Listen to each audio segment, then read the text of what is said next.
Hello everybody, welcome to my channel judiciary prep up. हम कर रहे हैं बहुत इंपॉर्टेंट एग्जाम की तैयारी, दैट इज जेडीए जेएलओ। और उसी पर्सपेक्टिव में हमने स्टार्ट किया राजस्थान स्टैम्प एक्ट 1998। ठीक है, सेक्शन 46 तक हमने कवर कर लिया है। आज हम सेक्शन 47 से स्टार्ट करेंगे।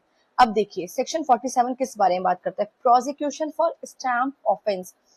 अगर ठीक है स्टाम्प शुल्क और पेनल्टी जमा कर दी जाए, फिर भी स्टाम्प कानून के तहत अपराध होने पर मुकदमा चल सकता है। बहुत इंपॉर्टेंट सेक्शन है ये। सेक्शन कहता है even if stamp duty and penalty are paid, ठीक है, a person can still be prosecuted if an offence is made under stamp law. ठीक है, अगर आपका स्टाम्प कानून के तहत अपराध होने पर मुकदमा चल सकता है। ठीक है, भले ही आपने स्टाम्प शुल्क और जो आपके ऊपर पेनल्टी लगाई गई थी, ठीक है, लास्ट वीडियो मैंने आपको कवर कराया था, बताया था कि कौन सी अथॉरिटीज है जो पेनल्टी लगा सकती है। ठीक है, पेनल्टी ने बेशक से जो अथॉरिटी है उन्होंने बेशक से पेनल्टी लगा दी है। आपने वो पेनल्टी जमा भी कर दी है, और जो या फिर जो डेफिसिट ड्यूटी थी, डेफिसिट स्टैम्प ड्यूटी थी, आपने भले ही वो पे कर दी हो, लेकिन फिर भी क्या हो सकता है? फिर भी स्टाम्प कानून के तहत आप पर क्या है? मुकदमा चल सकता है। ये इंपॉर्टेंट है। However, prosecution will not be started if, अभी ये पॉइंट इंपॉर्टेंट है, penalty has been paid and collector is satisfied that there was no intention to evade duty। एक बात याद रखना, वैसे तो आपको हर एक पॉइंट को याद ही रखना है, लेकिन एक चीज अपने माइंड में याद रखना कि stamp duty, Rajasthan stamp duty में जो पावर दी गई है वो ज्यादातर कलेक्टर को दी गई, क्योंकि लास्ट वीडियो में हमने क्या देखा? वेव करने की, ठीक है, पावर वो भी किसके पास थी? क्या कहते हैं, कलेक्टर के पास थी। रिफंड करने की पावर, पेनल्टी को रिफंड करने की पावर, वो भी किसके पास थी? कलेक्टर के पास। और यहाँ पर क्या कह रहे हैं? However, prosecution will not be started, लेकिन मुकदमा फिर भी नहीं चलेगा जब तक क्या? पेनल्टी, यदि पेनल्टी जमा कर दी गई है और कलेक्टर को लगे कि कर चोरी का इरादा नहीं था।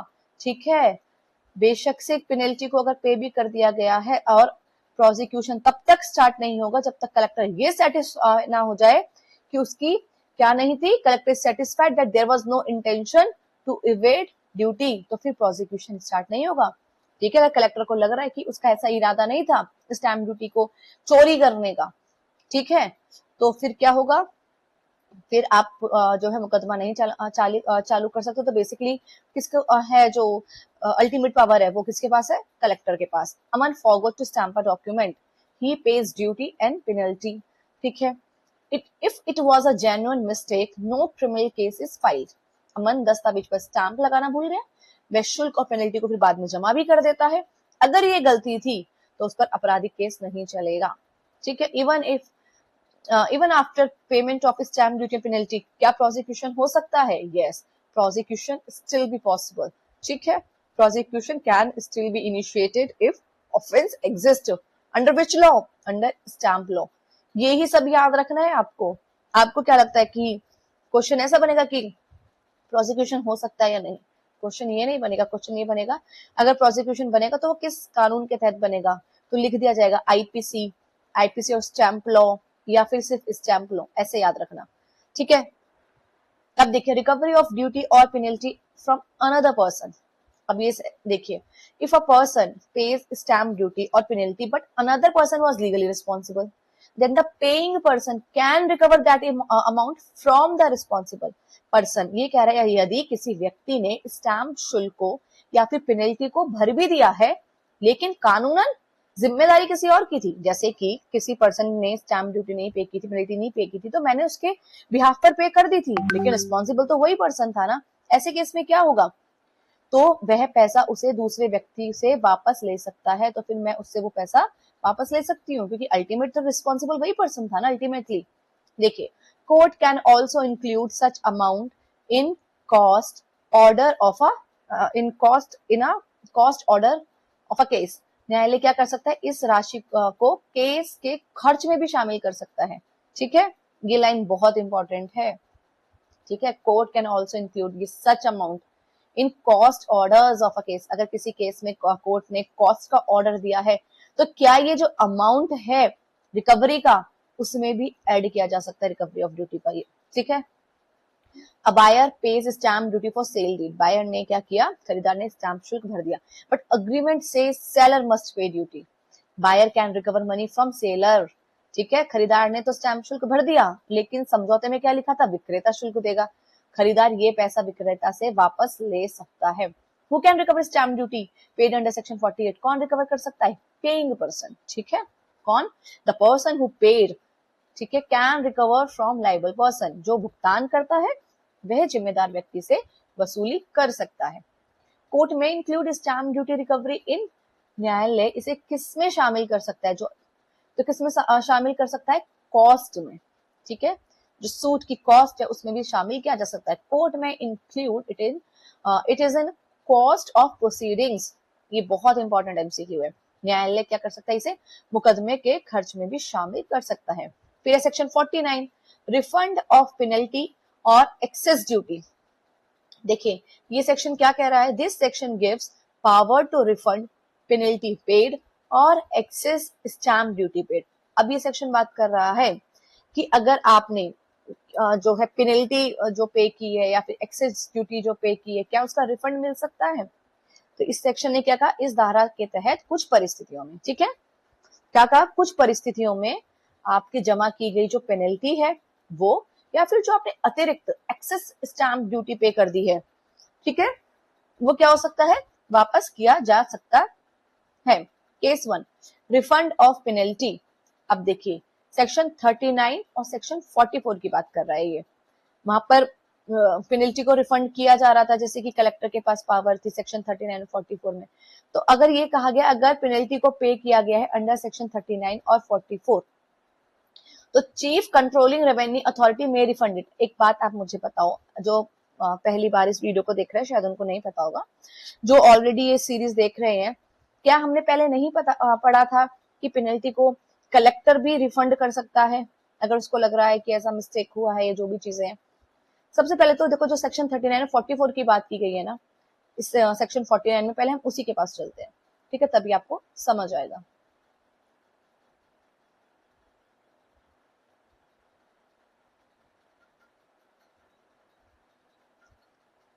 अब देखिए सेक्शन 44, ये सेक्शन 44 काफी बड़ा भी और बहुत इंपॉर्टेंट भी। यहाँ पर देखो कलेक्टर के पास क्या पावर थी कि कलेक्टर क्या कर रहा था, जो इम्पाउंड इंस्ट्रूमेंट उसके पास आ रहे थे उसके बिहाफ में उसके पास पावर थी, ठीक है, जो इम्पाउंड इंस्ट्रूमेंट, जब्त इंस्ट्रूमेंट, जो ऊपर 3 अथॉरिटी हमने पढ़ी थी, ठीक है, इम्पाउंडेड अंडर सेक्शन 37, जब कोई डॉक्यूमेंट जब्त होकर आ रहा है, ठीक है, कलेक्टर के पास इंस्पेक्शन के दौरान अगर ऐसा किसी को लगा कि इस डॉक्यूमेंट पर तो स्टैम्प ड्यूटी पे ही नहीं हुई है, ठीक है, या फिर 42 के तहत कलेक्टर को भेजे है वो इम्पाउंड इंस्ट्रूमेंट, तो क्या कर सकता है कलेक्टर, कलेक्टर क्या करेगा, उसमें उसको चार्ज कर देगा स्टैम्प ड्यूटी के साथ। लेकिन हमने एक चीज और पढ़ी थी, अगर कलेक्टर को लगा कि ये तो प्रॉपरली स्टैम्प्ड है और इस चार्जेबल नहीं है, तो वो लिख देगा कि जो है स्टैम्प ड्यूटी पेड है। और एक और चीज थी, ये बात पर देखो, कलेक्टर में वेव पेनल्टी, कलेक्टर जो है इसकी पेनल्टी को माफ भी कर सकता है, वेव वर्ड यूज हुआ है, ठीक है, तो ये तो हमारा था सेक्शन 44। अब हम चलते हैं सेक्शन 39।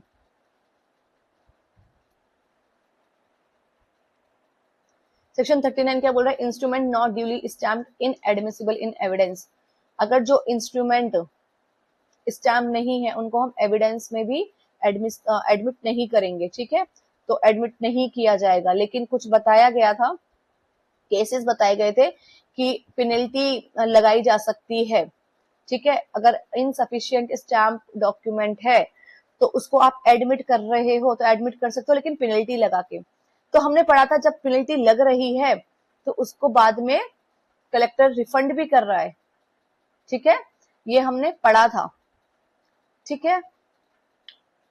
तो अब ये जो सेक्शन हमारा 49 है वो क्या कह रहा है, वो इन्हीं दो सिचुएशन की बात कर रहा है। अब लेकिन यहाँ पे पावर किसको दी गई है, अब ये इंपॉर्टेंट है, ठीक है, क्योंकि वहां पर हमने देखा कि कलेक्टर के पास आ रहा है सारा मैटर, लेकिन सेक्शन 49 में क्या है,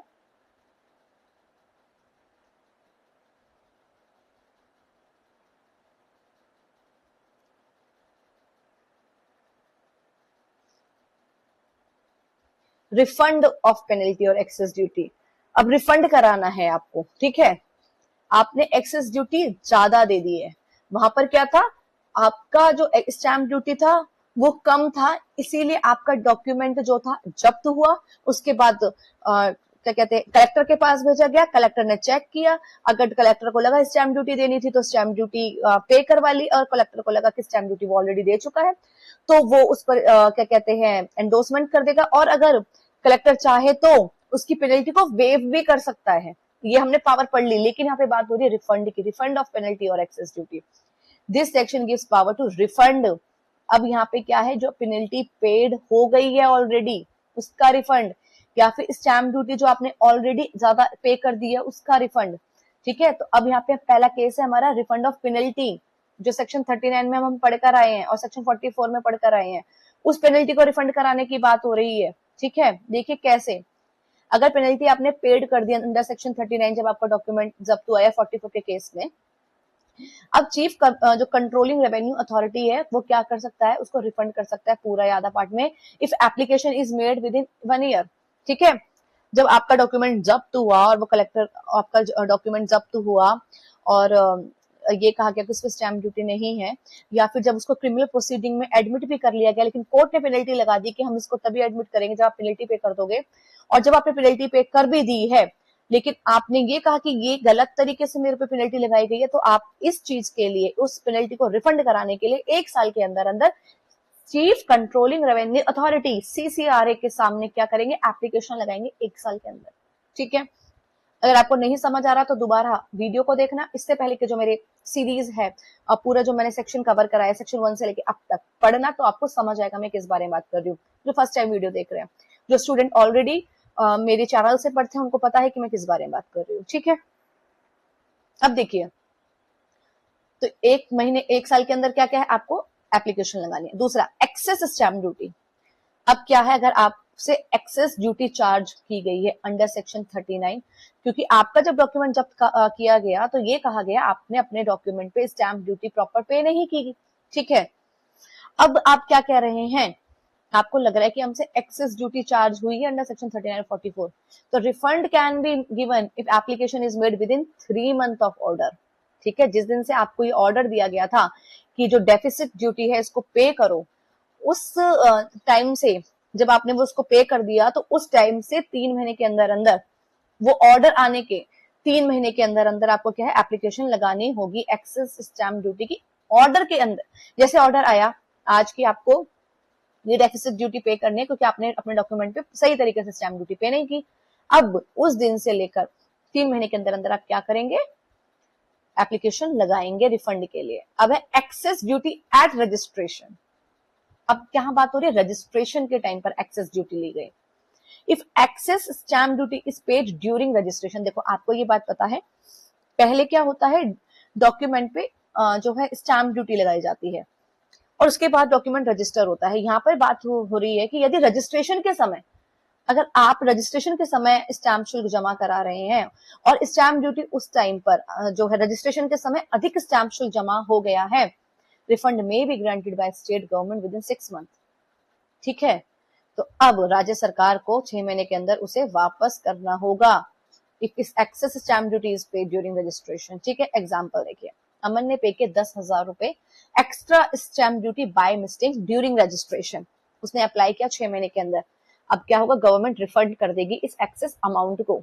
ठीक है, उसके बाद देखिए time limit, wait,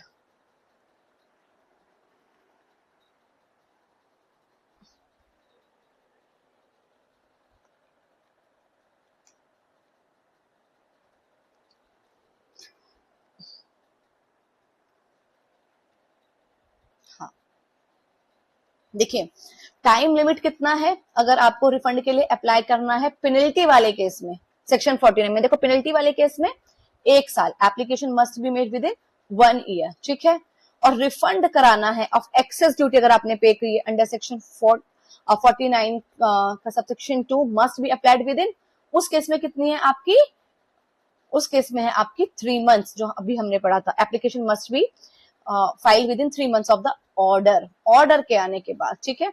registration of excess duty at registration is allowed within 6 month, state government में रिफंड विद इन 6 मंथ। फिर हमारा section 50, non liability for loss of instrument sent under section 42। अभी सेक्शन कहता है if a document sent to the collector is lost, जो 42 के तहत जो आपका डॉक्यूमेंट है, अगर वो क्या हुआ है, कलेक्टर से खो गया है। अब सेक्शन 42 में चलते हैं एक बार, साथ के साथ हर चीज को कवर करेंगे, ठीक है, ताकि आपको चीजें याद रहें।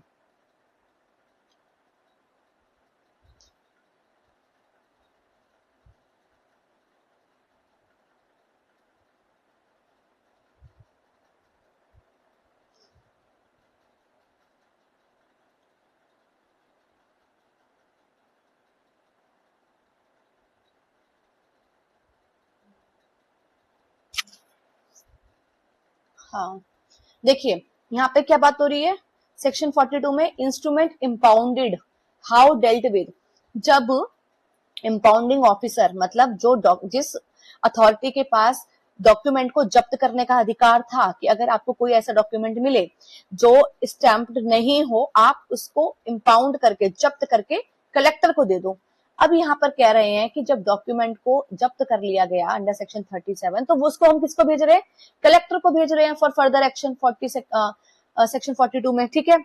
और how it send depends on situation, तो 42 में बेसिकली ये बात है कि जो जब्त किए गए हैं, जो डॉक्यूमेंट्स क्या है जब्त किए गए हैं, उनको हमें कैसे डील करना है।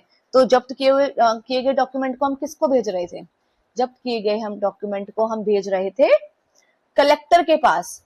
अब ये सेक्शन 50 क्या कह रहा है, सेक्शन 50 ये कह रहा है कि देखिए जो आपने कलेक्टर को डॉक्यूमेंट भेजा था वो तो लॉस्ट हो गया, खो गया है, डिस्ट्रॉय हो गया है, ठीक है, नष्ट हो गया है और डैमेज हो गया है, ठीक है, या फिर खराब हो गया during transmission. The sender is not responsible for that loss, ठीक है। यदि कलेक्टर को भेजा गया, इम्पाउंडिंग ऑफिसर है, उसने क्या किया है, डॉक्यूमेंट को अब कलेक्टर के पास भेजा है, तो क्या कह रहे हैं, यदि कलेक्टर को भेजा गया दस्तावेज रास्ते में ही खो जाए, नष्ट हो जाए, खराब हो जाए, तो भेजने वाला व्यक्ति जिम्मेदार नहीं होगा, ठीक है। अब देखिए, before sending the document the person may request a certified copy at the cost of the applicant, ठीक है। तो इससे अच्छा तो क्या है, दस्तावेज भेजने से पहले ही संबंधित व्यक्ति है क्या कर सकता है, उसकी प्रमाणित प्रति अपने खर्च पर मांग सकता है, ठीक है। वो ये कह सकता है कि आप मेरा डॉक्यूमेंट भेज रहे हैं, तो मेरे डॉक्यूमेंट को भेजने से पहले, ठीक है, क्या इसकी सर्टिफाइड कॉपी मुझे दे दीजिए।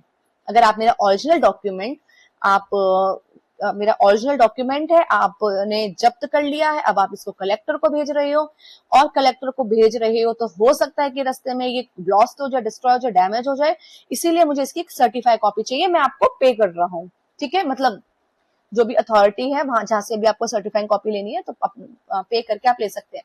तो ये भी ये सेक्शन बात कर रहा है, ठीक है। अब देखिए, court sends a document to collector for stamp duty checking.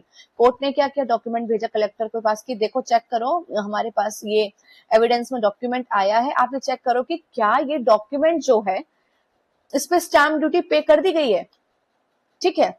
अब ड्यूरिंग ट्रांजिट क्या हुआ, इट गेट्स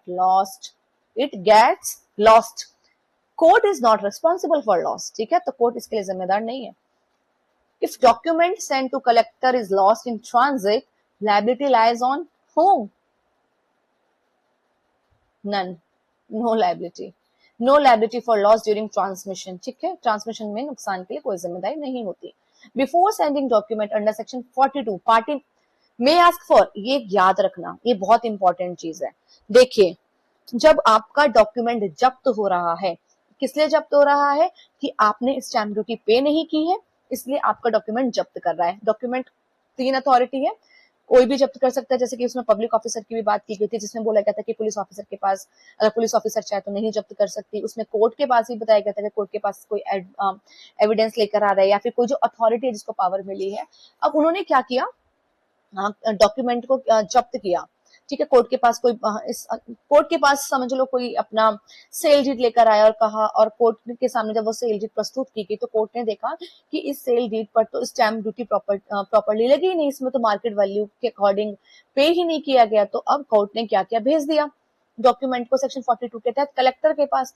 तो यहाँ पे वो जो पार्टी है, जो पर्सन है जिसने वो पे किया था सेल डीड, वो कह सकता है कोर्ट से कि आप मेरे इस डॉक्यूमेंट को क्या कहते हैं, कलेक्टर को भेजने से पहले मुझे इसकी सर्टिफाइड कॉपी दिलवा दीजिए। ठीक है, मुझे चाहिए इसकी सर्टिफाइड कॉपी। तो पार्टी में request authenticated copy at its cost, पक्ष प्रमाणित प्रति मांग सकता है। फिर हमारा सेक्शन 51 अंडर वैल्यूड इंस्ट्रूमेंट।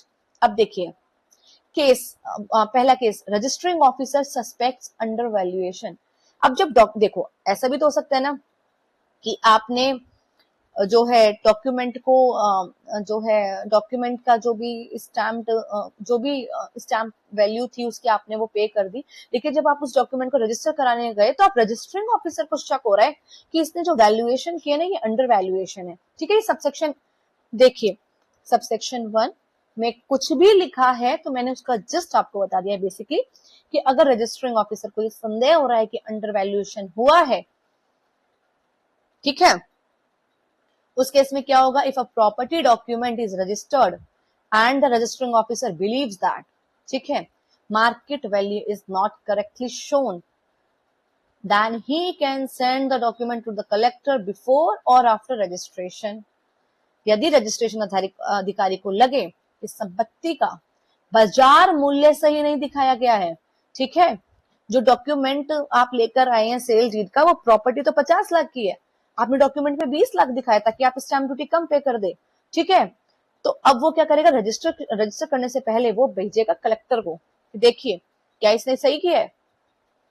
अब दूसरा case, already registered but under valued. अभी तो पहला केस क्या है कि रजिस्ट्रेशन के लिए ले जा रहे थे और रजिस्टरिंग ऑफिसर को संदेह हुआ। अब केस है डॉक्यूमेंट रजिस्टर भी हो गया है लेकिन आपको अब भी लग रहा है अंडर वैल्यूड है। इस केस में क्या है, ये सबसेक्शन 2 बात करता है, ये कहता है if document is already registered but found under valued. ठीक है, डॉक्यूमेंट अब रजिस्टर्ड तो हो गया लेकिन अब भी ऐसा दिखा कि वो अंडर वैल्यूड है। Officer can call original document.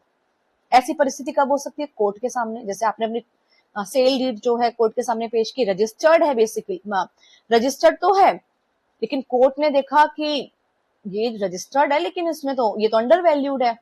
अब वो जो कोर्ट ऑफिसर है वो क्या कर सकते हैं, वो कहेंगे कि मुझे इसकी आप मुझे जो है ओरिजिनल डॉक्यूमेंट लाके दीजिए। फिर वो क्या करेंगे, जो पार्टी है उसको सुनेंगे। अब क्या कर सकते हैं, डॉक्यूमेंट को इम्पाउंड भी कर सकते हैं, वही जो हमने पहले भी पढ़ा। ठीक है, अब डॉक्यूमेंट को इम्पाउंड कर दिया, अगर if original not produced copy from registration record is treated as original. अब क्या होगा, जो रजिस्ट्रेशन रिकॉर्ड से कॉपी आई है अब हम उसको ओरिजिनल मान लेंगे और देन सेंड टू कलेक्टर, अब हम उसको कलेक्टर के पास भेज देंगे। तो जिस भी ऑफिसर ने ये पाया, देखिए अब यहाँ पर क्या है, कोई देखो जब हमने इससे पहले भी जो मैंने वीडियोस बनाई है, ऐसा नहीं है कि वहां पर इस बारे में बात नहीं हुई है, वहां पर भी हमने डॉक्यूमेंट को इम्पाउंड करने की बात की है कि कब डॉक्यूमेंट को जब्त किया जा सकता है, कुछ अथॉरिटीज थी जिनके पास पावर थी। ठीक है, ये सेक्शन इसलिए अलग है, इसमें कहा है कि अगर डॉक्यूमेंट जो ऑलरेडी रजिस्टर्ड है, ठीक है, वहां पर रजिस्टर्ड डॉक्यूमेंट को जो है वो वर्ड अभी फिलहाल वहां यूज नहीं हुआ था, यहाँ पर वर्ड यूज हो रहा है अगर डॉक्यूमेंट ऑलरेडी रजिस्टर्ड है लेकिन अब उसको पाया गया है कि वो अंडर वैल्यूड है। ठीक है, उस केस में अब आप क्या कर सकते हैं, ओरिजिनल डॉक्यूमेंट मंगा सकते हैं, पार्टी को सुनिए, डॉक्यूमेंट को जब्त कर लीजिए, उनको बोलिए कि आप ओरिजिनल डॉक्यूमेंट लेके आइए, नहीं ओरिजिनल डॉक्यूमेंट ला रहे हैं तो आप रजिस्ट्रेशन रिकॉर्ड से उसकी कॉपी मंगा लीजिए और भेज दीजिए कलेक्टर के पास। अब केस 3 क्या है, कलेक्टर इंक्वायरी। अब सबसेक्शन 3 कहता है कलेक्टर करेगा इंक्वायरी। कलेक्टर क्या करेगा, इंक्वायरी करेगा, कैसे, पार्टीज को सुनेगा, ठीक है, फिर इंक्वायरी जांच करेगा, डिसाइड करेगा कि करेक्ट मार्केट वैल्यू है क्या। ठीक है, फिर जब मार्केट वैल्यू निकल जाएगी तो फिर उस पर कितनी स्टैम्प ड्यूटी लगेगी वो कैलकुलेट करेगा, और अगर चाहे तो फिर क्या कहते हैं, फिर पेनल्टी इम्पोज करेगा। तो कितनी पेनल्टी इम्पोज हो सकती है, 2% हो सकती है पर मंथ, या फिर 25% डेफिसिट ड्यूटी। देखो ये 2% पर मंथ वाला कॉन्सेप्ट और 25% ऑफ डेफिसिट ड्यूटी वाला कॉन्सेप्ट हमने पहले भी काफी सेक्शंस में कवर किया है। आपका एक होमवर्क है ये प्रोविजन, ठीक है, ये जो 2% पर मंथ वाला पॉइंट है ये किस किस सेक्शन में फॉल कर रहा है, ये आपकी ड्यूटी है, आप इसको कमेंट बॉक्स में लिखेंगे किस किस सेक्शन में इसके बारे में बात की गई है। ठीक है, जितने भी स्टूडेंट मेरी इस वीडियो को देख रहे हैं आपको भूलना नहीं है, ठीक है, आपको ये करना ही है कि जितना भी मैंने आपको बोल रही हूँ कि आपको कमेंट बॉक्स में लिखना है, पूरा सेंटेंस टाइप करना है कि इस सेक्शन में इस सेक्शन में इस सेक्शन में ये बात की गई है पेनल्टी के बारे में कि 2% पर month, 25% of deficit duty whichever is higher, या फिर मैक्सिमम अप टू टाइम्स। इससे क्या होगा, जब आपका एमसीक्यू बनेगा ना तो उसमें यही किया जाएगा, जिन जिन सेक्शन में ये बात की गई है उनको लिखा जाएगा और एक सेक्शन को हटा के किसी और सेक्शन को डाल दिया जाएगा, फिर पूछा जाएगा बताइए किसमें बात नहीं की गई है। इसीलिए बी प्रिपेयर्ड फॉर दैट, इसीलिए मैं आपको बोल रही हूँ और आपको वो काम करना ही करना है। और फिर उसके बाद कलेक्टर क्या करेगा, रिकवर करेगा वो जो डिफरेंस अमाउंट है, ठीक है। अब देखिए फोर्थ केस क्या है, मतलब सबसेक्शन 4 में क्या बात की गई है, ये कहता है any authority detects under valuation. अगर कोई भी अथॉरिटी उसको ऐसा लगता है कि अंडर वैल्यूएशन है, ठीक है, जो स्टैम्प ड्यूटी है उसको ठीक से पे नहीं किया गया है, इफ एनी पब्लिक ऑफिसर और authority finds undervaluation he must refer matter to collector. Matter तो कलेक्टर के पास ही जाएगा, ठीक है। अब यहाँ पे बात हुई है एनी अथॉरिटी की। आप देखिए अगर आप सबसेक्शन 1 देखेंगे, सबसेक्शन 1 में किसकी बात हुई है, रजिस्टरिंग ऑफिसर ने सस्पेक्ट किया है। फिर अगर हम सबसेक्शन 2 देखेंगे तो ऑलरेडी रजिस्टर्ड डॉक्यूमेंट की बात की है, ठीक है, लेकिन बाद में हमें पता चलेगा अंडर वैल्यूड है, ठीक है। फिर सेक्शन 3 की बात किया गई है, अब कलेक्टर इंक्वायरी कर रहा है।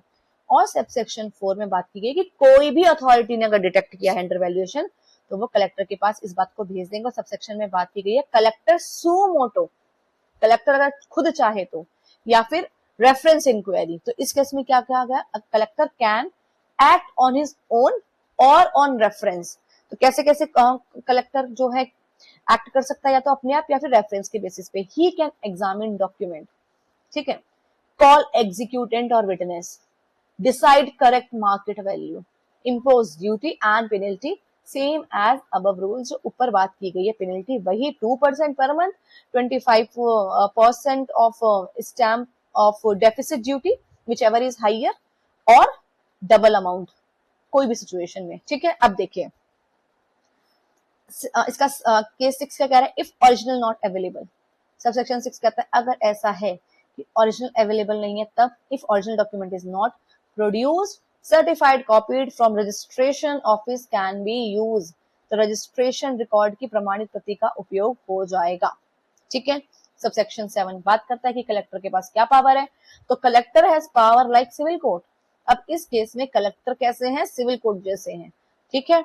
अब वो क्या करेंगे, विटनेस को बुलाएंगे, ठीक है, और उनकी जो अटेंडेंस है उनको एनफोर्स करेंगे, डॉक्यूमेंट्स मंगवाएंगे, ठीक है। तो कलेक्टर को सिविल कोर्ट जैसा अधिकार मिलता है, तो वो गवाह को बुला सकते हैं, दस्तावेज को मंगवा सकते हैं, उपस्थित होने के लिए बाध्य भी कर सकते हैं। अब example, Ravi sells land worth ₹10 lakh but shows 5 lakh in sale deed. Registrar suspects undervaluation and send case to the collector. Collector checks the market value and finds real value is 10 lakh rupees. He demands extra stamp duty plus penalty. तो section 51 कब apply हो रहा है, when property is undervalued.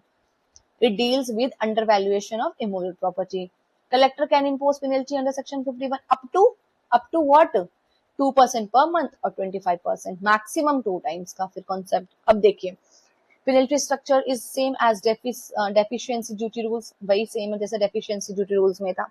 फिर if original document is not available तो collector क्या use कर सकते हैं, certified copy from registration record, ठीक है। certified copy को treat किया जाएगा as original। Collector under section 51 has power similar to जो कलेक्टर है उनके पास कैसी पावर है सेक्शन 51 के अंदर, सिविल कोर्ट जैसी। ही कैन समन, हाँ, और कलेक्टर क्या कर सकते हैं, विटनेस को समन कर सकते हैं, ठीक है, और एनफोर्स कर सकते हैं अटेंडेंस लाइक सिविल कोर्ट। फिर है सेक्शन 52 रेक्टिफिकेशन ऑफ मिस्टेक्स, ठीक है। The collector can correct any mistake, ठीक है। रेक्टिफिकेशन का मतलब होता है जब कोई गलती हो जाती है तो उसको करेक्ट करना, ठीक है। अब देखिए, the collector can correct any mistake that is clearly visible from the record in his order under this act within 2 years। Collector अपने आदेश में रिकॉर्ड से स्पष्ट दिखाई देने वाली गलती को 2 वर्ष के अंदर अंदर ठीक कर सकता है। क्वेश्चन ये पूछा जाएगा कि जो मिस्टेक कलेक्टर से हुई है अगर वो उसको ठीक करना चाहते हैं तो कितने साल के अंदर कर देना है, 2 साल के अंदर। 52 में कितने साल के अंदर जो है मिस्टेक को सुधारने की बात की गई है, 2 साल के अंदर। और किसको सुधारने की, कौन सुधार रहा है इसमें मिस्टेक, कलेक्टर अपने ऑर्डर को ठीक कर रहे हैं, ठीक है। Correction can be done, correction कैसे हो सकती है, जो सुधार किया जा सकता है, ऑन हिज ओन, ठीक है। कलेक्टर चाहे तो खुद भी कर सकते हैं, when pointed out by affected person, या फिर जो पर्सन इस चीज से प्रभावित हुआ है अगर वो बताए, देखिए कलेक्टर साहब आपने यहाँ पे गलती कर दी है, तो उसके कहने पर भी क्या हो सकता है, इस करेक्शन को किया जा सकता है। If correction affects any person negatively then hearing must be given before amendment. अगर यदि सुधार से किसी व्यक्ति को नुकसान होता है तो उसे सुनवाई का अवसर देना जरूरी है। जैसे कि अगर मैंने कहा कि देखिए कलेक्टर साहब आपने इसमें कुछ मिस्टेक के इसको ठीक कीजिए, लेकिन अगर इस बात से किसी और पर भी प्रभाव पड़ सकता है तो उसको भी फिर सुना जाएगा कि बताइए क्यों ये जो मिस्टेक है इसको ठीक नहीं किया जाना चाहिए, या फिर जो भी वो अपना पक्ष रखे। अब देखिए कलेक्टर ने क्या किया, mistakenly calculated stamp duty as ₹10,000 instead of 1,000। He corrects it within 2 years after noticing error, ठीक है। कलेक्टर ने गलती से स्टैम्प शुल्क 1,000 की जगह 10,000 लिख दिया है, अब वह 2 साल के अंदर सुधार सकता है। तो टाइम लिमिट क्या है रेक्टिफिकेशन ऑफ मिस्टेक की, गलती सुधारने की कितनी समय सीमा है सेक्शन 52 में, 2 साल, ठीक है। Collector can rectify mistake with in 2 years, collector 2 वर्ष के भीतर सुधार कर सकता है। बिफोर एडवर्स अमेंडमेंट, अगर before adverse amendment collector must, जो है नुकसानदायक सुधार, अगर अमेंडमेंट जो कर रहे हैं वो एडवर्स है, जो आप ये चेंज कर रहे हैं अपने ऑर्डर में उससे एडवर्स इंपैक्ट आ रहा है, तो कलेक्टर को क्या करना है, collector must give hearing opportunity to the affected person, affected person must be heard, प्रभावित व्यक्ति को सुनवाई का मौका देना जरूरी है। फिर है section 52A reopening of ex party order, ठीक है। Reopening of ex party order, ये सेक्शन कहता है if collector passes an order without hearing one party, ठीक है। अब कलेक्टर ने जो ऑर्डर पास किया उसमें ऑर्डर जो पास किया कलेक्टर ने दूसरी पार्टी को सुना ही नहीं, ठीक है, सिर्फ एक ही पार्टी को सुना और ऑर्डर पास कर दिया। जब एक ही पार्टी को सुन के ऑर्डर पास किया जाता है उसको हम एक्स पार्टी ऑर्डर कहते हैं। तो अब अफेक्टेड पर्सन वो अप्लाई कर सकता है कि इसको रीओपन किया जाए, और रीओपनिंग के लिए उसको सिर्फ 30 दिन के लिए 30 दिन के अंदर अप्लाई करना होगा।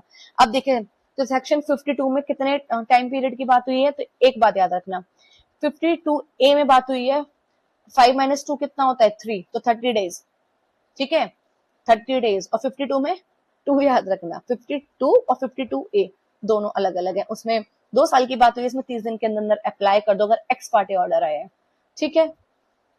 कलेक्टर में reopen the case if satisfied and pass a fresh order with in 3 months। और कलेक्टर क्या कर सकते हैं, अगर कलेक्टर संतुष्ट हो जाए तो फिर वो जो है केस खोलकर 3 महीने के अंदर नया आदेश दे सकते हैं। वैसे अमन डिड नॉट रिसीव नोटिस, ठीक, and collector pass order against him, क्योंकि हमने अभी सुना कि जो अगर कलेक्टर को अमेंडमेंट करनी भी है ऑर्डर में तो दूसरी पार्टी को सुनना होगा, और वो क्या कर सकता है, नोटिस भेजेगा फिर दूसरी पार्टी को पता होना चाहिए इस बारे में, नोटिस अमन को रिसीव ही नहीं हुआ इस बारे में, और कलेक्टर ने क्या किया, उसके अगेंस्ट में ऑर्डर पास कर दिया। अमन अप्लाई कर सकता है 30 दिन के अंदर, और कलेक्टर उसको क्या करेगा, रीओपन कर सकता है केस को दोबारा से, ठीक है। अमन को नोटिस नहीं मिला और उसके खिलाफ आदेश हो गया, वह 30 दिन में आवेदन करता है, कलेक्टर केस फिर से खोल देता है। तो टाइम लिमिट क्या है रीओपनिंग केस की, जो एक्स पार्टी ऑर्डर आया है उसको रीओपन कराने के लिए 30 दिन। Application must be made with in 30 days। फिर collector must decide reopened case with in, अब क्या है, पुनः खोले गए केस का निर्णय कितने समय में, तो 3 महीने में। जो अब केस को जो डिसाइड करना है उसको भी कितने, 3 महीने के अंदर अंदर। Order must be pass within 3 month, ये भी याद रखना, ठीक है। फिर section 52B, revision by inspector general of stamp. देखिए ये इंस्पेक्टर जनरल जो है उनको कुछ पावर दी गई है, तो उनकी जो पावर जो है वो क्या है कि वो रिवीजन भी कर सकते हैं। तो इंस्पेक्टर जनरल जो स्टैम्प के हैं कैन सो मोटो और on complaint check collector's order under chapter 3, 4 and 5, revise if order is wrong और हार्मफुल टू रेवेन्यू, ठीक है। अब इंस्पेक्टर जनरल क्या करेंगे, जो महानिरीक्षक हैं, तो देखिए इंस्पेक्टर जनरल को क्या बोलते हैं, महानिरीक्षक। वो या तो स्वयं या शिकायत करने पर कलेक्टर के आदेश की जांच कर सकते हैं, और यदि आदेश गलत हो या राजस्व को नुकसान हो तो उसे बदल भी सकते हैं। तो कलेक्टर साहब आप कुछ भी ऑर्डर पास कीजिए, अगर इंस्पेक्टर जनरल को लगा कि आपने वो ऑर्डर सही पास नहीं किया तो आपका जो ऑर्डर है क्या हो जाएगा, रिवाइज हो जाएगा, ठीक है। Before passing order hearing must be given, inquiry may be conducted, ठीक है। और आदेश देने से पहले सुनवाई जरूरी है और जांच भी की जा सकती है, ठीक है। तो ये अब इंस्पेक्टर जनरल जब रिवर्स कर रहे हैं ये सब चीजें, तो पहले क्या करो, ये ऑर्डर पास करने से पहले एक बार पार्टी को सुन लो और इंक्वायरी को कंडक्ट कर लो। टाइम लिमिट क्या है, तो revision can not be done after 5 year from original order. तो जो ओरिजिनल ऑर्डर हुआ है उसके 5 साल के बाद क्या है, ये संशोधित नहीं किया जा सकता। पुराने आदेश को 5 साल के बाद संशोधित नहीं किया जा सकता। ये जो रिवीजन हो रही है it can not be done after 5 year from original order. तो जो ये आईजी साहब हैं 52B के अंदर, तो जो आईजी साहब है जिनको ये पावर दी गई रिवीजन की, 5 साल के बाद नहीं कर सकता। तो देखो कितना इजी, 52B में 5 साल याद रखो, 52A में 5 - 2 3 जो है मंथ्स याद रखो, और 52 में तो 2 ईयर्स का कॉन्सेप्ट था ही। उसके बाद देखिए collector wrongly assess stamp duty to low, IG stamp reviews and increase duty to protect government revenue. अब देखिए कलेक्टर ने क्या किया, कम स्टैम्प शुल्क लगाया। असेस जब किया कलेक्टर ने तो कम करा, उन्होंने जान के नहीं किया, और मतलब वैसे ही उनसे असेस जो है स्टैम्प ड्यूटी कम हुई। अब स्टैम्प जो महानिरीक्षक है उन्होंने जांच की, उन्होंने पाया कि ये तो बहुत कम है, तो अब यहाँ पे महानिरीक्षक जो आईजी उन्होंने उनको बढ़ा दी ड्यूटी को, ताकि सरकार को नुकसान ना हो। तो बेसिकली आईजी साहब सरकार को नुकसान नहीं होने देंगे। इन केस अगर गवर्नमेंट उससे कलेक्टर से गलती हो गई तो आईजी साहब बिल्कुल बैठे हैं, ठीक है। रेवेन्यू पर कोई प्रॉब्लम नहीं आएगी, रेवेन्यू पूरा मिलेगा गवर्नमेंट को। तो रिवीजन पावर किसके पास है, आईजी साहब के पास, इंस्पेक्टर जनरल ऑफ स्टेट के पास है revision power. Revision can not be done, कितने साल के बाद नहीं कर सकते, 5 ईयर्स फ्रॉम ओरिजिनल ऑर्डर। फिर हमारा section 53, correct nature of document and recovery of proper duty. अब देखिए सबसेक्शन 1 समझिए, रजिस्टरिंग जो ऑफिसर है सस्पेक्ट रॉन्ग क्लासिफिकेशन। अब यहाँ पे क्या हुआ, if the registering officer believes that, registering officer को ऐसा लग रहा है डॉक्यूमेंट इज रॉन्गली डिस्क्राइब्ड, ठीक है, then he can send the original document to collector before or after registration। अब यहाँ पे क्या कह रहे हैं, अगर रजिस्ट्रेशन अधिकारी को लग रहा है कि जो दस्तावेज की प्रकृति है उसको गलत लिखा गया है, जैसे कि गलत वर्गीकरण हुआ है, जैसे कि लिख दिया है मॉर्गेज लेकिन लग रहा है कि प्लेज, समझ रहे हो, तो जो डॉक्यूमेंट है उसकी प्रकृति गलत लिख गई है, तो रजिस्ट्रेशन से पहले या रजिस्ट्रेशन के बाद वो दस्तावेज को कलेक्टर को भेज सकते हैं। अब देखिए अगर कोई ऑलरेडी रजिस्टर्ड है, डॉक्यूमेंट अब रजिस्टर्ड भी हो गया है बट मिसक्लासिफाइड है, वही बात, उसका जो है नेचर चेंज कर दिया गया, इस केस में if document is already registered but wrongly classified, अब क्या होगा, जिस ऑफिसर के सामने ये चीज आई है, ये बात आई है, वो कहेगा कि आप ओरिजिनल डॉक्यूमेंट मंगाइए, पार्टी को सुनेगा, जो डॉक्यूमेंट को उसको जब्त कर लेगा, ओरिजिनल मंगाने के लिए बोलेगा, ओरिजिनल नहीं मंगाए तो फिर रजिस्टरिंग जो रजिस्टर्ड कॉपी को मंगा लेंगे रजिस्टर्ड ऑफिस से, और उसको ऐसे मानेंगे जैसे ओरिजिनल है, और फिर वो कलेक्टर को भेज देंगे, ठीक है। फिर उसके बाद वही सबसेक्शन 3 का केस पढ़िए, कलेक्टर डिटरमाइंस करेक्ट नेचर। अब कलेक्टर के पास आ गया है डॉक्यूमेंट। अब कलेक्टर क्या करेंगे, गिव हियरिंग अपॉर्चुनिटी, पार्टी को सुनेंगे। अब डिटरमाइन करेंगे कि करेक्ट नेचर क्या है डॉक्यूमेंट का, ठीक है, और फिर कलेक्ट करेंगे, कैलकुलेट करेंगे अब इस पे क्या प्रॉपर स्टैम्प ड्यूटी लगेगी, और फिर वही पेनल्टी को इम्पोज करेंगे, वही 2%, 25%, मैक्सिमम 2 टाइम्स, और रिकवर करेंगे डेफिसिट ड्यूटी। और अब देखिए प्लस सरचार्ज, अभी तक हमने सरचार्ज नहीं पढ़ा, लेकिन यहाँ पर अब आ गई सरचार्ज की बात, ठीक है।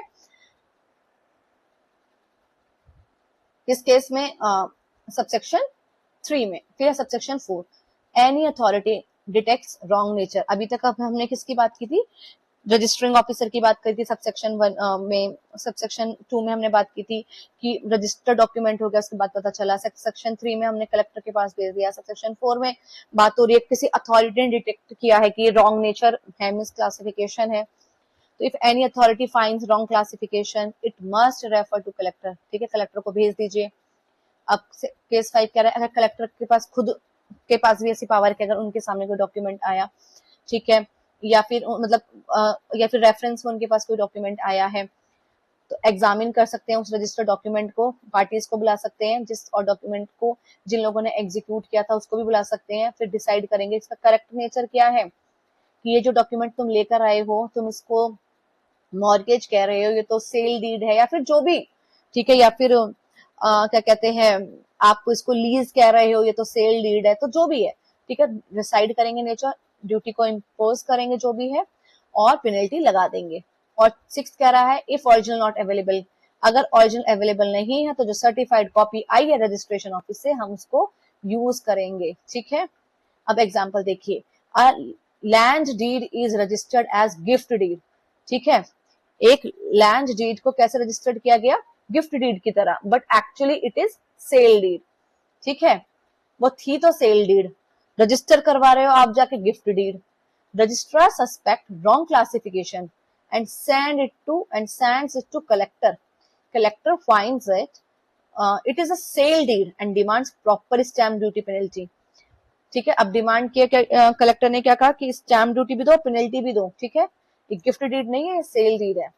तो सेक्शन 53 किससे डील करता है, करेक्ट नेचर डॉक्यूमेंट का, ठीक है, मिस क्लासिफाई मत करो, गिफ्ट डीड मत कहो इस डॉक्यूमेंट को, ये सेल डीड है। स्टैम्प ड्यूटी से बचने के लिए गिफ्ट मत कहो इसको, क्या है ये, सेल डीड है।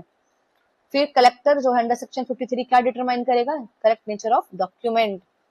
कलेक्टर सही प्रकृति और शुल्क तय करता है। पेनल्टी अंडर सेक्शन 53 में भी, पेनल्टी कितनी हो सकती है, 2% पर मंथ, वही 25% ऑफ डेफिसिट ड्यूटी, और maximum 2 times of deficit duty, जो भी हाइयर है, सेम पेनल्टी स्ट्रक्चर अप्लाई होगा। फिर है इसका एमसीक्यू नंबर 4, अगर ओरिजिनल डॉक्यूमेंट अवेलेबल नहीं है तो क्या कलेक्टर यूज कर सकता है, certified copy from registration record से, ठीक है, और इसको ऐसे ट्रीट किया जाएगा जैसे ओरिजिनल है। कलेक्टर के पास क्या पावर अंडर सेक्शन 53, तो सेक्शन 53 के अंदर जो कलेक्टर के पास पावर है वो सिमिलर है सिविल कोर्ट से। फिर है he can summon witness like civil court. फिर हमारा section 54, intimation before reference to collector. तो देखिए, before sending a document to collector under the act, registering officer must inform the concern party about the propose reference.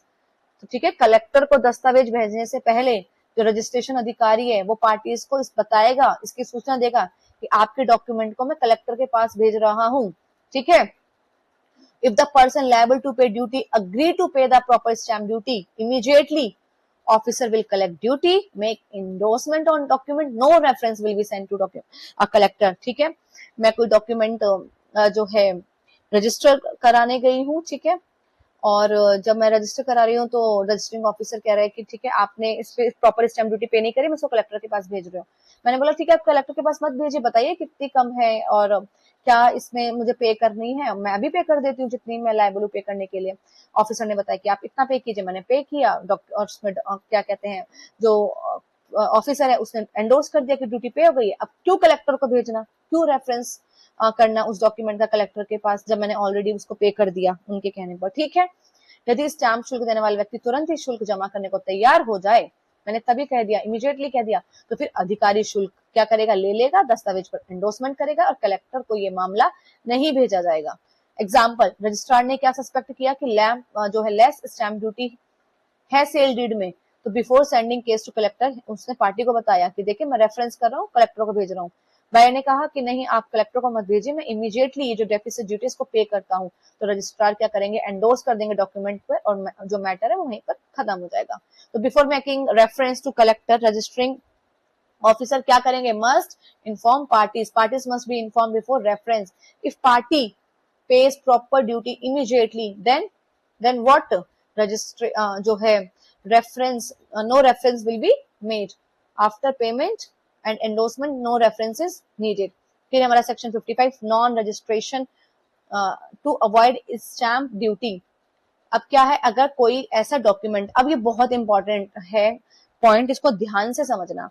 देखो आपको पता है कि कुछ डॉक्यूमेंट ऐसे होते हैं जिनका रजिस्ट्रेशन कराना बहुत ज्यादा इंपॉर्टेंट होता है, ठीक है। वो हमने कहाँ पढ़ा था, रजिस्ट्रेशन एक्ट 1908 में सेक्शन नंबर 17 में पढ़ा था, ठीक है, कि कुछ डॉक्यूमेंट्स ऐसे हैं कि जिनका रजिस्ट्रेशन कराना इंपॉर्टेंट है। अगर आपने रजिस्ट्रेशन एक्ट मेरा नहीं पढ़ा है तो आप उसको पढ़ लीजिएगा, पूरी सीरीज मैंने डाली है, एक एक सेक्शन को कवर कराया है विद एग्जांपल्स, विद एमसीक्यूज, जो कि मेरा पैटर्न सेम ही है कि हर एमसीक्यू हर सेक्शन के साथ मैं एमसीक्यू कवर कराती हूँ, एग्जांपल्स के साथ पढ़ाती हूँ, ठीक है। तो वो मैंने कवर कराया, तो आप एक बार वहां पे जब आप उस एक्ट को पढ़ लेंगे तो आपको बहुत इजीली ये भी समझ आने लगेगा। तो इस सेक्शन ने कहा कि जो कंपलसरी रजिस्ट्रेबल डॉक्यूमेंट होते हैं, अगर आप उसको इंटेंशनली रजिस्टर्ड नहीं करा रहे हो ताकि आपको स्टैम्प ड्यूटी पे ना करनी पड़े, जैसे कि 100 रुपए से ज्यादा की अगर इमूवेबल प्रॉपर्टी है और आपने क्या किया है, उसमें जो इंटरेस्ट है उसको ट्रांसफर कर रहे हो तो उसको रजिस्टर कराना जरूरी है। जैसे आप सेल डीड बना रहे हो या 1 साल से ज्यादा का लीज कर रहे हो, उस केस में उसका रजिस्टर होना जरूरी है। लेकिन आप रजिस्टर इसलिए नहीं करा रहे हो कि अगर मैं रजिस्टर कराऊंगा तो स्टैम्प ड्यूटी पे करनी पड़ेगी, तो इसलिए रजिस्टर ही नहीं करा रहे हो। तो इस केस में क्या होगा, जो रजिस्टरिंग ऑफिसर है, ठीक है, या फिर कोई भी पर्सन इन्फॉर्म करेगा कलेक्टर को, देखिए ये पर्सन स्टैम्प ड्यूटी बचाने के लिए ये इंपॉर्टेंट जो डॉक्यूमेंट है उसको रजिस्टर भी नहीं करा रहा है, ठीक है। अब कलेक्टर क्या करेंगे, कलेक्टर करेंगे जो पार्टीज को नोटिस भेजेंगे, जो जो पार्टीज उनमें इन्वॉल्व है उनको नोटिस भेजेंगे, उनको बोलेंगे डॉक्यूमेंट प्रोड्यूस करो, ठीक है। अब प्रॉपर फैक्ट्स को चेक करेंगे और जितनी भी उनकी लायबिलिटी है स्टैम्प ड्यूटी पे करने की, उनसे जांच की जाएगी। फिर if parties do not appear और refuses to produce document, collector ने बोला था अपीयर कर जाओ, डॉक्यूमेंट भेज दो। अगर पार्टीज ने ऐसा नहीं किया तो कलेक्टर मे कंडक्ट इंक्वायरी हिमसेल्फ, कलेक्टर स्वयं जांच शुरू कर देंगे। और अगर कलेक्टर को ये मिल जाता है, पता चल जाता है कि दस्तावेज पे जो स्टैम्प शुल्क बचाने के लिए ही छिपाया गया है, ठीक है, अगर कलेक्टर को ये लगता है कि जो डॉक्यूमेंट को से छिपाया गया है ताकि ड्यूटी को इवेड किया जा सके, अवॉइड किया जा सके, तो ये वायलेशन होगा सेक्शन 30 का, ठीक है, ये वायलेशन होगा सेक्शन 30 का और प्रोसिक्यूशन स्टार्ट हो जाएगा अंडर सेक्शन 73 और 75। वेरी इंपॉर्टेंट पॉइंट, ठीक है। I hope you are getting my point कि अगर आपने डॉक्यूमेंट को नहीं भेजा कलेक्टर के पास, ठीक है, और या फिर आपने जो है शुल्क बचाने के लिए उस डॉक्यूमेंट को छुपा दिया है, तो धारा 30 का उल्लंघन माना जाएगा और धारा 73 और 75 के तहत मुकदमा चल सकता है। Example, 2 person sell land secretly without registration to avoid stamp duty, registrar gets information and he informs collector, collector investigates and start legal action, ठीक है। तो कलेक्टर जांच करके कार्य जो है कानूनी कार्यवाही शुरू कर सकता है। तो सेक्शन 55 कब अप्लाई होता है, जब आप रजिस्टर नहीं कराते हो डॉक्यूमेंट को ताकि स्टैम्प ड्यूटी से बचा जा सके, ठीक है। ये तब लागू होती है जब शुल्क बचाने के लिए आप रजिस्ट्रेशन नहीं कराते हैं। सेक्शन 35 में कलेक्टर क्या कर सकता है, कलेक्टर नोटिस को इशू कर सकता है पार्टीज को, दोनों को, कि आइए आप सामने अपीयर कीजिए, डॉक्यूमेंट को प्रोड्यूस कीजिए। Collector issue notice to parties. Failure to produce document में लीड टू, अगर आपने डॉक्यूमेंट को प्रोड्यूस नहीं किया कलेक्टर के सामने तो कलेक्टर क्या करेंगे, कलेक्टर खुद से इंक्वायरी स्टार्ट कर देंगे, ठीक है। तो कलेक्टर में इंडिपेंडेंटली इन्वेस्टिगेट, कलेक्टर स्वयं जांच स्टार्ट कर सकते हैं। अगर स्टैम्प ड्यूटी इवेजन प्रूव हो जाता है, ठीक है, यदि जो है स्टैम्प चोरी साबित हो जाती है तो मुकदमा किस धारा में हो सकता है, प्रोसिक्यूशन कब किस धारा के तहत हो सकता है, 73 और 75, ठीक है, 73 और 75 के तहत मुकदमा चल सकता है। फिर देखिए section 56 recovery of duties and penalties. अब ये ध्यान से समझिए, इसका सब सेक्शन 1 क्या कह रहा है, collector can recover stamp duty, penalty and other dues by attachment and sale of movable property. अब ये बहुत इंपॉर्टेंट है, अब करनी है रिकवरी। ठीक है, क्या हुआ कि कलेक्टर साहब ने बोला कि ये डेफिसिट ड्यूटी है, ये कम पे किया है, आपने इसको पे कर दो, इस स्टैम्प ड्यूटी को, ये पेनल्टी लगा रहा हूँ, इस पेनल्टी को पे कर दो, ये अदर ड्यूज है इसको पे कर दो। अब आप पे नहीं कर रहे हैं तो अब आपसे रिकवरी की जाएगी। कैसे रिकवरी की जाएगी? अब देखो ये जो पॉइंट्स है ना, इसको याद रख लेना। मूवेबल प्रॉपर्टी है आपकी, तो मूवेबल प्रॉपर्टी को अटैच करके सेल किया जा सकता है। इमूवेबल प्रॉपर्टी है आपकी, तो इमूवेबल प्रॉपर्टी को अटैच करके सेल किया जा सकता है। और इसकी रिकवरी हम कैसे करेंगे? जैसे कि अरियर ऑफ लैंड रेवेन्यू। ठीक है, जैसे कि अरियर ऑफ लैंड रेवेन्यू तो वसूल कर सकते हैं भू राजस्व बकाया की तरह इसको। फिर है इसका point 2, charge on property, subsection 2, ये थोड़ा इंपॉर्टेंट है, इसको ध्यान से समझना। Unpaid duty and penalty becomes a charge on the property related to the document. ठीक है, जो आपकी बकाया स्टैम्प शुल्क है और जो पेनल्टी है वो क्या होगी?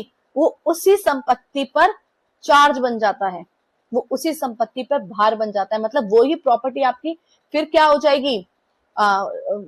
अगर मैं एक लेमन लैंग्वेज में आपको समझाऊं तो वही रिस्पॉन्सिबल हो जाएगी आपकी प्रॉपर्टी जिस पर आपने जो है स्टैम्प ड्यूटी पूरी तरीके से पे नहीं की है, पेनल्टी लगी है। ठीक है, तो unpaid duty and penalty become a charge on the property related to the document. ठीक है, जिस डॉक्यूमेंट में आपने सेल डीड की बात की है और आपसे जब कहा आपने सेल डीड में स्टैम्प ड्यूटी पे नहीं की है और आप स्टैम्प ड्यूटी को पे कीजिए, पेनल्टी को पे कीजिए, आप नहीं करते तो वही लैंड चार्ज बन जाती है। मतलब वही क्या है, भार बन जाएगा अनपेड ड्यूटी का, उसी से रिकवरी होगी basically. Entry in registration record, this charge will be entered in registration record and it will be treated as legal notice। अब देखिए ये क्या कह रहा है, ये जो चार्ज की बात की गई है, इस चार्ज की एंट्री रजिस्ट्रेशन रिकॉर्ड में की जाएगी अब। ठीक है, ये जो चार्ज की बात की गई है ना कि देखिए अनपेड ड्यूटी है और ये पेनल्टी भी इसने नहीं भरी है, तो अब ये जो डॉक्यूमेंट में जो प्रॉपर्टी है, जो डॉक्यूमेंट में जिस डॉक्यूमेंट पे स्टैम्प ड्यूटी पे नहीं की गई, उस डॉक्यूमेंट में जिस प्रॉपर्टी की बात की गई, अब वो चार्ज बन गई है। अब इस प्रॉपर्टी का जो रजिस्ट्रेशन है, इस जो प्रॉपर्टी की एंट्री है उसको रजिस्ट्रेशन में लिखा जाएगा। ठीक है, बेसिकली इस चार्ज को एंटर किया जाएगा रजिस्ट्रेशन रिकॉर्ड में and it will be treated as legal notice, और इसको हम कैसे मानेंगे? कानूनी सूचना माना जाएगा। ठीक है, फिर इंफॉर्मेशन टू तहसीलदार और लोकल अथॉरिटी। सबसेक्शन 4 कहता है कि if property is revenue land. ठीक है, एक प्रॉपर्टी कैसी है? प्रॉपर्टी है रेवेन्यू लैंड। ठीक है, मतलब उससे रेवेन्यू जनरेट होता है। ठीक है, और इंफॉर्मेशन तो इंफॉर्मेशन सेंड टू तहसीलदार इस केस में, और कोई अर्बन या लोकल अथॉरिटी, लैंड बिल्डिंग ये सब केस है तो information send to local authority. ठीक है, अगर प्रॉपर्टी रिलेटेड है रेवेन्यू लैंड से तो इन्फॉर्मेशन तहसीलदार को दी जाएगी।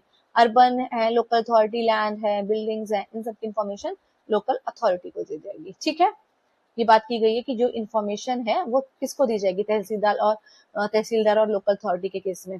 ठीक है, देखिए person does not pay deficient stamp duty on the land sale deed. एक व्यक्ति जमीन की सेल डीड पर कमी स्टैम्प शुल्क को जमा नहीं कराता। Collector recovers amount by attaching his land.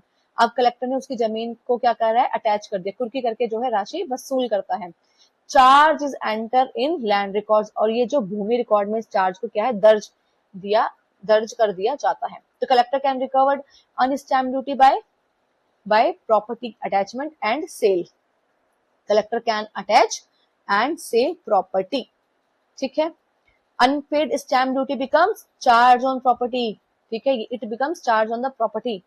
For revenue land, राजस्व भूमि के मामले में सूचना किसे भेजी जाती है? देखिए हमने अभी पढ़ा, अगर रेवेन्यू लैंड है तो तहसीलदार को इन्फॉर्मेशन जाएगी। Tehsildar enters detail in land records, फिर तहसीलदार भूमि रिकॉर्ड में प्रविष्ट करता है। ठीक है, तो हमने आज अपना कवर कर लिया है सेक्शन 55 तक। ठीक है, सॉरी सेक्शन 56 तक। तो अभी के लिए इतना ही रखते हैं। वीडियो जो है हमारा लेक्चर काफी लंबा हो गया है, ऑलमोस्ट 1 आवर हो गया है। अगर आपको जो भी मैंने अभी इस वीडियो में आपको बोला था कमेंट करने के लिए कि बताना कि जो ड्यूटीज हैं जहाँ पे 2% की बात हुई, 25% की बात हुई, किस किस सेक्शन में फॉल करना है उसको आपको जरूर कमेंट में मुझे बताना है। और साथ के साथ अगर आपको लग रहा है कि जो ऐसा मैं पढ़ाती हूँ और आपको ये पैटर्न अच्छा लग रहा है पढ़ाने का, या फिर कुछ और इम्प्रूवमेंट की जा सकती है, तो आपको दोनों ही चीज मुझे कमेंट बॉक्स में जरूर बतानी है, ठीक है। तो that's all for today, bye bye, take care.